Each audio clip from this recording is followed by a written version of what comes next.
L'intuition, un super pouvoir méconnu? Et si l'intuition n'était pas la même pour tout le monde?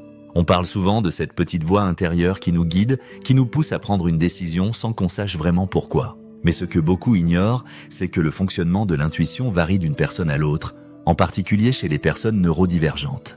Autisme, TDAH, dyslexie, ces profils présents dans des connexions cérébrales uniques qui influencent leur manière de percevoir le monde, d'analyser les informations et de prendre des décisions intuitives.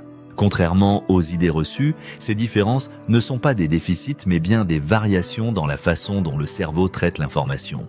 Dans cette vidéo, on va explorer en profondeur ce qui se passe dans le cerveau quand on prend une décision intuitive, comment cela diffère chez les personnes neurodivergentes et quelles en sont les conséquences au quotidien, que ce soit dans les relations sociales, le travail ou l'apprentissage. Préparez-vous à voir l'intuition sous un nouveau jour. Chapitre 1. L'intuition, c'est quoi exactement ? L'intuition, c'est cette capacité à prendre une décision instantanément, sans raisonnement conscient. C'est une sorte de raccourci mental qui nous permet d'analyser rapidement une situation et d'y répondre en quelques fractions de secondes. Contrairement à la pensée analytique, qui est plus lente et rationnelle, l'intuition repose sur l'expérience, la reconnaissance des schémas et l'émotion. C'est grâce à elle qu'un joueur d'échecs peut anticiper le prochain coup de son adversaire sans même y réfléchir consciemment, ou qu'un médecin expérimenté peut poser un diagnostic en quelques secondes. Le cerveau est les mécanismes de l'intuition. L'intuition n'est pas un simple ressenti magique, elle repose sur des structures cérébrales bien définies. 1. Le cortex préfrontal est impliqué dans l'intégration des informations complexes et la prise de décision. 2.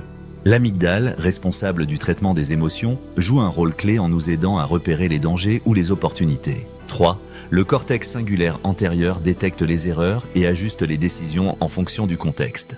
4. Le cervelet, souvent sous-estimé, est essentiel pour automatiser certaines réponses intuitives. Ces structures travaillent ensemble pour nous permettre de réagir rapidement à notre environnement. Mais comment tout cela fonctionne-t-il chez les personnes neurodivergentes? Chapitre 2. Quand l'intuition fonctionne différemment. Les cerveaux neurodivergents présentent des connexions cérébrales atypiques, ce qui influence la manière dont ils accèdent à l'intuition.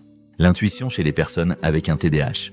Le trouble du déficit de l'attention avec ou sans hyperactivité est souvent associé à une pensée rapide et spontanée. Chez les personnes avec un TDAH, l'intuition peut être 1. Très vive et immédiate grâce à une réactivité accrue aux stimuli extérieurs. 2. Impulsive et parfois erronée en raison d'une moindre inhibition du cortex préfrontal.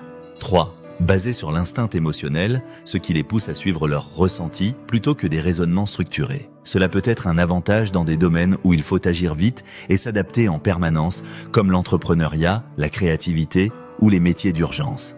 L'intuition chez les personnes autistes. Contrairement à certains stéréotypes, les personnes autistes ont une forme d'intuition bien spécifique. Leur pensée est souvent plus analytique, ce qui leur permet 1. De repérer des schémas complexes que d'autres ne verraient pas. 2. D'avoir une intuition logique, fondée sur des modèles internes plutôt que sur des impressions vagues. 3. D'être moins influencé par les émotions immédiates, ce qui peut être un atout pour des prises de décision objectives. Cependant, elles peuvent parfois rencontrer des difficultés avec l'intuition sociale, notamment pour interpréter des intentions implicites ou des signaux non-verbaux. L'intuition chez les personnes dyslexiques. Les personnes dyslexiques ont un mode de pensée global qui les rend très sensibles aux relations spatiales et aux connexions entre les idées. Leur intuition repose sur 1. Une perception visuelle et spatiale accrue. 2. Une capacité à faire des liens inédits entre des concepts éloignés. 3. Une tendance à résoudre les problèmes par des approches non linéaires. C'est ce qui explique pourquoi de nombreux inventeurs, artistes et entrepreneurs dyslexiques ont développé des idées révolutionnaires. Chapitre 3. L'impact sur les émotions et les interactions sociales. L'une des grandes différences entre les neurotypiques et les neurodivergents est la manière dont les émotions influencent leur intuition. Chez les neurotypiques, l'amygdale et le cortex préfrontal travaillent en tandem pour moduler les émotions et guider l'intuition sociale. Chez les neurodivergents, les choses peuvent être différentes. 1. Les personnes autistes peuvent ressentir des émotions très intensément, mais avec un léger décalage. 1. Elles peuvent analyser une situation avant d'éprouver pleinement l'émotion associée. 2. Les personnes avec un TDAH sont souvent submergées par leurs émotions, ce qui influence fortement leurs décisions intuitives. 3. Les personnes dyslexiques utilisent davantage leur perception globale des situations, ce qui leur permet d'interpréter les interactions d'une manière unique. Ces différences peuvent parfois mener à des incompréhensions sociales, mais elles sont aussi à l'origine de modes de communication et de pensée originaux. Chapitre 4. Applications concrètes et adaptation. L'intuition et l'éducation. L'éducation. Le système scolaire est souvent conçu pour des modes de pensée linéaires et analytiques, ce qui peut poser des défis aux élèves neurodivergents. Pour mieux s'adapter à leur façon de penser, il est possible de 1. Utiliser des supports visuels et interactifs pour les élèves dyslexiques.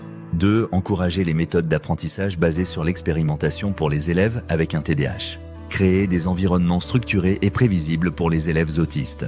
L'intuition est le monde et le monde du travail.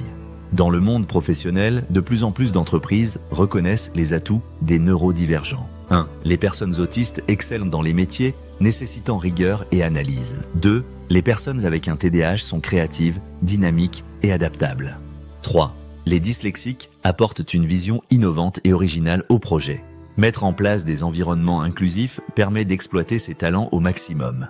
L'intuition et les thérapies adaptées. Pour mieux accompagner les neurodivergents, certaines approches thérapeutiques sont particulièrement efficaces. 1. La pleine conscience permet d'améliorer la régulation émotionnelle et l'écoute de son intuition. 2. Les thérapies cognitives et comportementales aident à mieux structurer les prises de décisions intuitives. 3. Les technologies assistées, comme les applications de suivi émotionnel, peuvent offrir un soutien au quotidien. Conclusion. Vers une meilleure compréhension des différences cognitives. Loin d'être un handicap, les différences neurobiologiques liées à l'intuition sont une richesse qui mérite d'être mieux comprise et valorisée. Chaque cerveau fonctionne à sa manière, et apprendre à reconnaître ces différences permet de mieux communiquer, mieux apprendre et mieux travailler ensemble. Si ce sujet vous passionne, dites-moi en commentaire quelle est votre propre expérience avec l'intuition. Abonnez-vous pour d'autres explorations fascinantes sur le fonctionnement du cerveau.